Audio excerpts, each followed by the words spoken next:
Bueno, pues saludo con mucho gusto. Vamos a nuestra sección de charlando, como todos los viernes, a mi querido Alejandro Torres. ¿Cómo estás, querido Alejandro?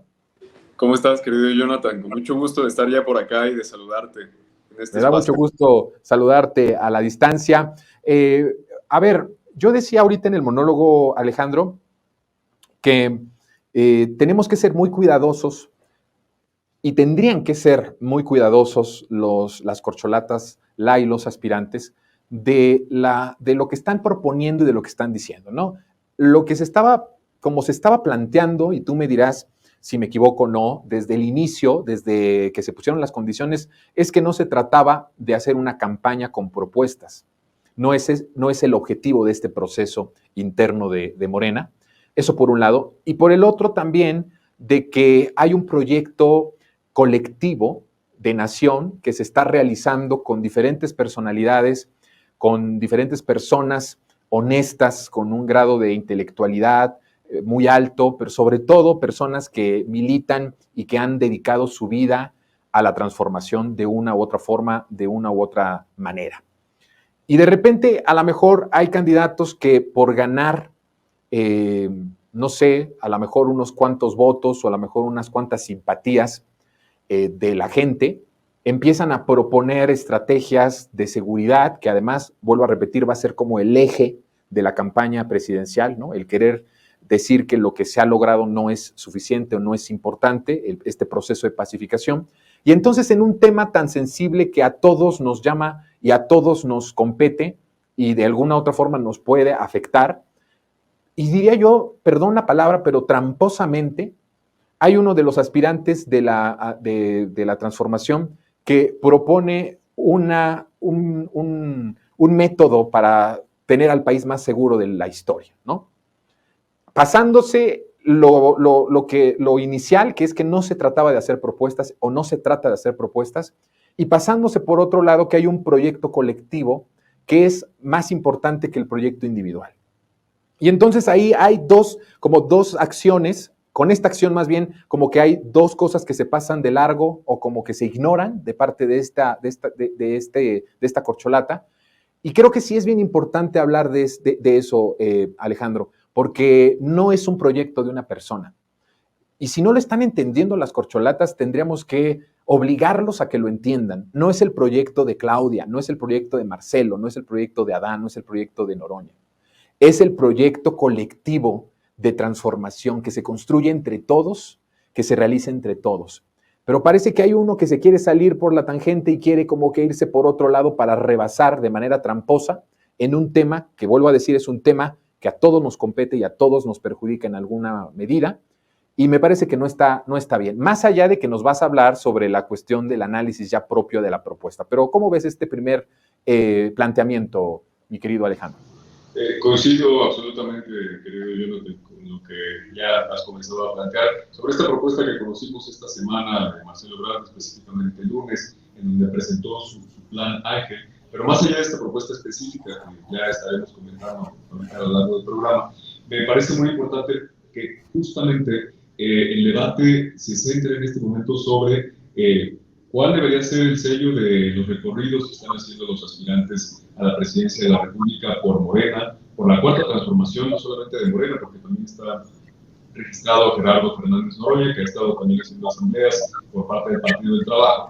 Pero considero que justamente hay que releer el acuerdo, porque hubo un acuerdo que cada uno de estos aspirantes firmaron, en el que se comprometían a hacer una campaña austera, cercana al pueblo, pero no en este momento de promoción personalizada o propuestas concretas. Y aquí sí ha sido, como tú dices, particularmente Marcelo Ebrard, quien ha enfocado esta campaña, esta promoción, en comenzar a hacer un debate sobre las propuestas. Esta es la razón por la que insistió también mucho en la necesidad de un debate entre las propuestas de cada uno de los aspirantes. Y es que creo que justamente no se ha entendido la intención de este proceso. Este proceso de recorridos y de asambleas en todo el país está fundado en la necesidad de defender el proyecto de la Cuarta Transformación frente a los ataques de la derecha, frente a los intentos golpistas de desestabilización y también de obstaculizar las acciones del presidente de la República a través del Poder Judicial, a través de la Suprema Corte de Justicia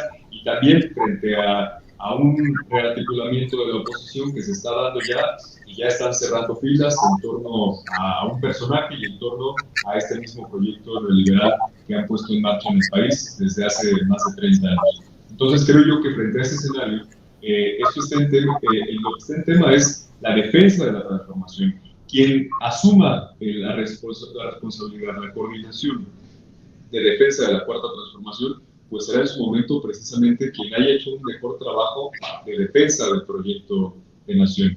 Y es que creo que es todavía un momento adecuado para rectificar, quedan todavía un mes, aproximadamente un mes de este proceso, y yo creo que es un buen momento para que todos los aspirantes y que están en este momento compitiendo por esta coordinación puedan regresar a la esencia del acuerdo, puedan regresar a respetar el acuerdo que se había firmado para que se pueda difundir los logros de la cuarta transformación. Estamos viendo en este momento cómo el presidente todos los días desde la mañanera hace el mejor ejercicio de comunicación posible de defensa de los logros de la cuarta transformación. Tenemos al peso en su mejor momento desde hace años. Tenemos también en este momento ya en marcha el proyecto de Tren Maya, que también ya está a escasos meses de inaugurarse. Va hacia adelante el proyecto de la refinería de Dos Bocas, va hacia adelante el proyecto del AIFA, que ya tiene meses funcionando, y es el momento en donde se debieran difundir estos logros de la cuarta transformación y en donde se debieran estar desmintiendo las mentiras y las campañas de odio que la derecha está día tras día a través de los medios hegemónicos de comunicación difundiendo, ¿no? Entonces creo que coincido mucho, como tú dices, en que esta es la etapa de defensa del proyecto y en su momento el proyecto de nación y las propuestas concretas que vaya a presentar el candidato o candidata de Morena no serán las que se le ocurran a un candidato o a un personaje.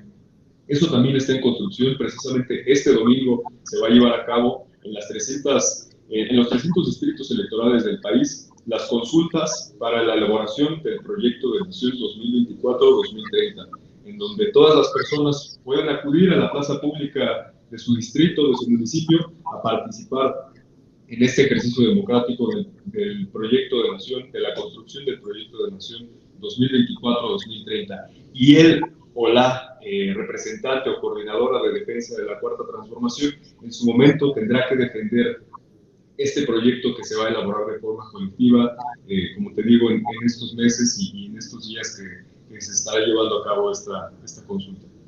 Qué interesante ejercicio, Alejandro, de que en los 300 distritos electorales podamos participar todos. ¿Sí es todos o solo los militantes? A ver, ahí aclárame.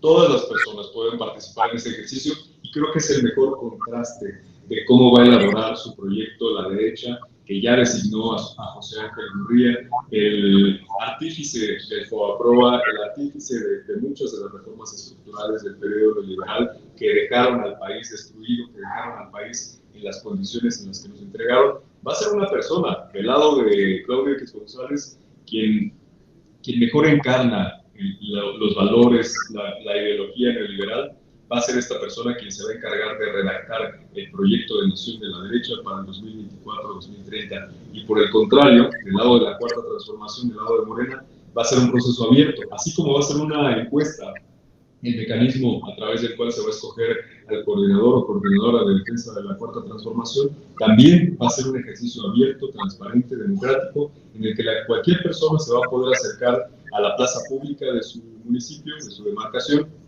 para expresar una propuesta, una iniciativa que se pueda adherir al proyecto de nación 2024-2030. Entonces, pues imagínate la dimensión de este proceso histórico que se está dando en la sucesión del 2024.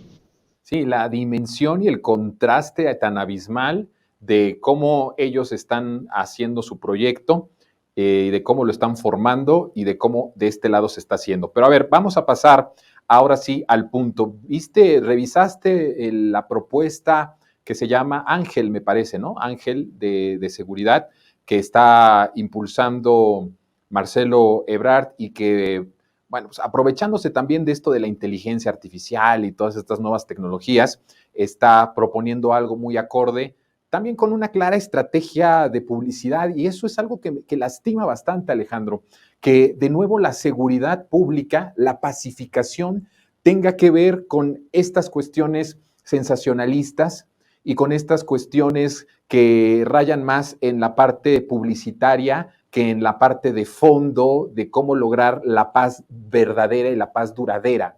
Porque la paz verdadera no se forja y no se realiza solo con meter a todos los narcos y a los malos a la cárcel.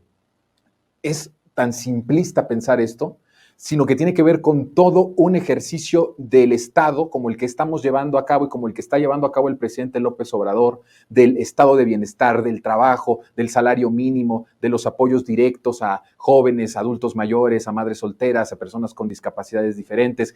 Y eso es algo entonces que tomas de nuevo el tema de la pacificación y de la seguridad como algo de publicidad. Y ya para esto nos han recetado tanto de esta falacia de la publicidad, de la tecnología, de las cámaras, ¿se acuerdas del megabúnker del propio García Luna? Y no ha funcionado. Y entonces es también tomar a la ligera algo que está presente, que se está combatiendo con muchísimo ímpetu, con muchísima pasión todos los días, y entonces tomas lo más sensacionalista, tomas lo más publicitario para decir tengo la fórmula mágica prácticamente para resolver el problema y que México sea el más seguro de la historia. Sí, con un lenguaje, con una manera simplista, sin sustancia. ¿Cómo viste tú, en esencia, el proyecto de Marcelo con respecto a la seguridad? Sí, mira, solamente antes de terminar este asunto del proyecto de nación, me gustaría compartir la liga a través de la cual cualquier persona puede revisar la ubicación en proyecto de nación. ¿Sí me escucho por ahí? No, se congeló. ¿No puedes repetir la liga? Claro que sí, es www.proyectodenacion.mx. En esta liga cualquier persona puede entrar para buscar la forma de participar en la construcción del proyecto de nación, que va a ser este domingo 16 de julio, y ahí pueden encontrar la ubicación de la plaza o el punto en donde se va a instalar la consulta en cada uno de los 300 distritos electorales. Y bueno, yéndonos de lleno con la propuesta de Marcelo Ebrard, en estos días, en esta semana, ya ha sido muy discutida y analizada por diversos expertos en materia de seguridad. Ya se han publicado algunas columnas al respecto, ya se han publicado algunos análisis, y creo yo que si bien puede tener una intención, puede estar bien intencionado de parte de Marcelo Ebrard el posicionar el tema de la seguridad, que como tú has dicho, pues es la preocupación más sentida de los mexicanos en todo el país, es una problemática pendiente, es un problema, es una consecuencia que nos ha dejado el modelo neoliberal en muchas regiones de nuestro país. Y bueno, creo que Marcelo Ebrard en este sentido hace una propuesta que resulta preocupante. También en el sentido de no entender la esencia de la estrategia de seguridad del presidente Andrés Manuel López Obrador y del gobierno de la Cuarta Transformación a nivel local y a nivel federal. Porque lo principal, la esencia de esta estrategia es que no puede haber paz sin justicia social, que la paz es fruto de la justicia, como ha dicho el presidente Andrés Manuel López Obrador, y que lo principal es atender las causas que han generado esta situación de violencia, que ha hecho que los jóvenes, que las y los jóvenes en muchas regiones del país se hayan ido al narcotráfico, se hayan ido al crimen organizado, que haya adicciones, que haya mucha descomposición social. Y sin duda es preocupante saber que tengamos propuestas como esta que presentó Marcelo Ebrard, que es el Plan Ángel. Creo yo que es precisamente un ejemplo de lo que no debemos hacer, es un ejemplo de lo que ya quedó en el pasado, de la visión que tratamos de superar y que estamos todavía superando con la Cuarta Transformación. ¿Por qué pone sobre la mesa esta estrategia que se denomina Ángel? Además es un acrónimo muy forzado, de avanzadas normas de geolocalización y seguridad. Bueno, pues esta estrategia plantea básicamente que a través de la tecnología, de la inteligencia artificial, podamos resolver la problemática de seguridad del país. Y yo creo que quienes nos están escuchando, nadie duda que el uso de la tecnología es fundamental para poder, el uso de la tecnología y de la inteligencia por parte del Estado es fundamental para poder combatir al crimen organizado sin necesidad de desatar una guerra, sin necesidad de caer en lo que hizo Felipe Calderón, de darle un garrotazo al loco al avispero, sino llevar a cabo acciones de parte de las agencias del Estado mexicano, que sean contundentes y que se puedan dar sin violencia. Creo yo que, como te digo, nadie duda que el uso de la tecnología sea fundamental, que hay que invertir. Lo preocupante aquí es que esa sea la base de la estrategia, que se piense que la inteligencia artificial puede resolver los problemas que la humanidad no ha podido. Creo que este es un debate incluso filosófico que está trayendo en muchos países el uso de la inteligencia artificial, no solamente en el ámbito privado, sino incluso ya para gobernar un país. Por ello, pues creo que, como te digo, es un muy buen ejemplo del camino que no debemos seguir, de un camino que no debemos tomar, sino pues, seguir atendiendo las causas. Lo que se debe de profundizar en este momento es la estrategia que ha establecido el presidente Andrés Manuel López Obrador. Sin duda se debe de fortalecer a la Guardia Nacional y debemos seguir apostando a que esta Guardia Nacional se siga profesionalizando, que se siga formando bajo el principio de respeto a los derechos humanos, para que no veamos casos en donde la Guardia Nacional, como un equipo, una agencia tan profesionalizada, pues caiga en violaciones a derechos humanos. Veíamos en esta estrategia, a mi parecer, pues incluso una amenaza de prejuicio a muchos sectores que por su condición de clase, por su aspecto físico, por un prejuicio de raza incluso, se les podría considerar o no criminales bajo este esquema de inteligencia que está poniendo sobre la mesa Marcelo Ebrard. Yo creo que, como te decía, pues esto sin dudas es el camino que no debemos seguir, a pesar de que esto se haya consultado, como dice Marcelo Ebrard, con otros países, con Estados Unidos, con Francia, Chile, ponía ahí el que ha consultado este plan con otros países. Creo que México debe tener su estrategia propia. México tiene la capacidad de resolver este problema por sí solo, sin comprometer su soberanía y sin implementar en México acciones que puedan llegar a vulnerar los derechos humanos de la población. Creo que en su momento los demás aspirantes harán sus propuestas en esta materia, pero en el mismo sentido del proyecto de nación habrá que escuchar lo que cada una de lo que las personas vayan a expresar en el proyecto de nación, en esta consulta, que se debe seguir haciendo en materia de seguridad.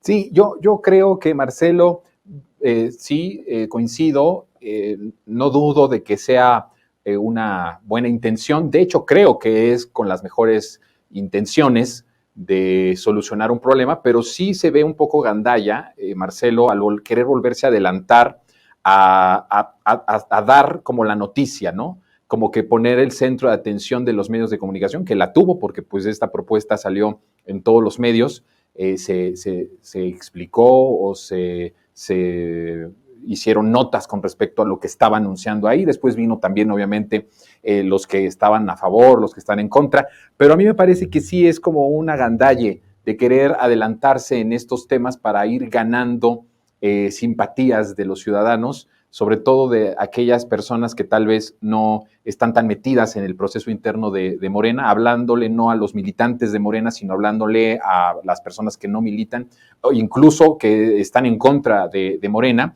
y que se han creído esta narrativa de que la estrategia de abrazos no balazos es una estrategia fallida, que no ha resultado, que no ha dado la seguridad o la pacificación que se había prometido, ¿no? Cuando hemos dicho muchas veces que esto es un proceso doloroso, pero que todas las, sobre todo las, digamos, las cifras son esperanzadoras y que van apuntando a que vamos por una ruta correcta. Entonces creo que sí fue más como una cuestión de nuevo, ¿no? Para ganar la atención, para ganar mediáticamente el momento y que la gente hable de él, pues querer sacar una propuesta que tal vez tenga ciertas cosas interesantes o ciertas cosas que puedan ayudar, porque no podríamos cerrarnos del todo, y como tú dices, el uso de la tecnología y de la inteligencia tiene que estar al servicio de la pacificación, pero que al sacarlo de manera tan adelantada, al no estarlo planeando como tiene que ser planeado, pues creo que sí, lejos de beneficiar a Marcelo, creo que no le salió tampoco este asalto mediático, ¿no? Me parece, a mi punto de vista, que no resultó. Para concluir, Alejandro, ¿algo más que quieras comentar sobre este tema o algún otro? Sí, sí, creo que pues, es un muy buen momento. Creo que también el hecho de que este tipo de cosas sucedan es positivo en el sentido de que nos permite saber la forma de pensar, la forma de gobierno, la visión de Estado que tiene cada uno y cada uno de los aspirantes. En este sentido, el haber conocido esta visión de Marcelo Ebrard nos ayuda, pues, como te digo, a saber por el camino que no debemos seguir.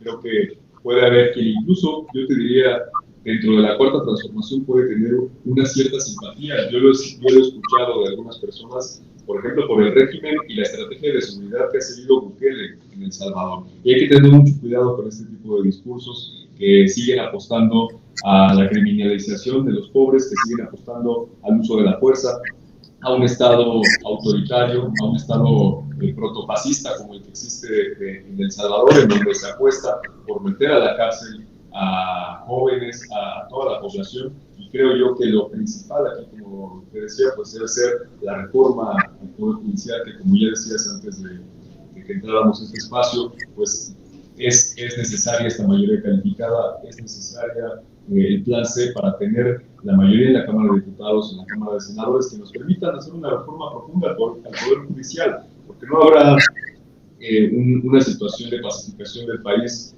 sin que tengamos resuelto el tema de las y los jueces, magistrados y por supuesto el tema de la Suprema Corte, que hasta el momento pues ha sido intocable. Muy bien, pues te agradezco muchísimo, Alejandro, que nos hayas acompañado como cada viernes. Nos vemos el próximo viernes, ¿te parece? Te mando un fuerte abrazo. Claro que sí, igualmente un abrazo de vuelta y un saludo a toda la audiencia.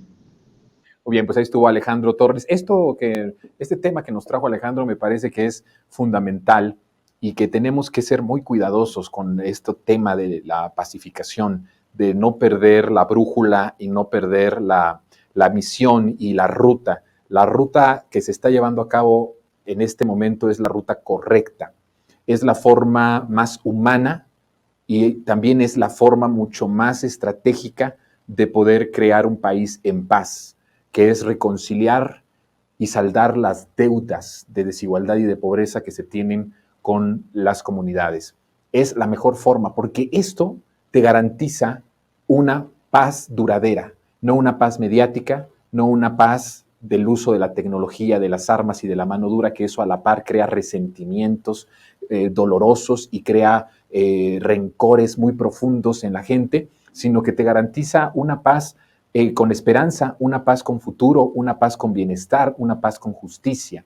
Y el caso también de lo que decía Alejandro con respecto al Poder Judicial, desde luego, es importantísimo. No puede haber paz con impunidad. Lo que necesitamos es reformar al Poder Judicial en su conjunto, no solo los ministros, los jueces, los magistrados, las salas colegiadas expertas en esto, todo tiene que ser reformado porque hay en este momento, y quédese con esto de reflexión de esta semana, de este fin de semana, la pacificación tiene un obstáculo en este momento que es la impunidad. La impunidad está provocada por el Poder Judicial. Necesitamos reformar al Poder Judicial para que no haya impunidad y esto abone a una paz duradera con justicia. Y eso es a lo que creo que tendríamos que seguir mirando en el próximo proyecto de Nación 2024-2030. Bueno, el tiempo ya se nos terminó. Oigan, síganme en mi cuenta de Instagram, Jonapolifonía. Por allá estamos conviviendo, por allá estamos comentando. Me va a dar mucho gusto conocerlos a través de esa red social. Síganme, por favor. Y nosotros nos vemos el lunes a las 3 de la tarde aquí en Resentidos. Mi nombre es Jonathan Pérez. Que la pase muy bien.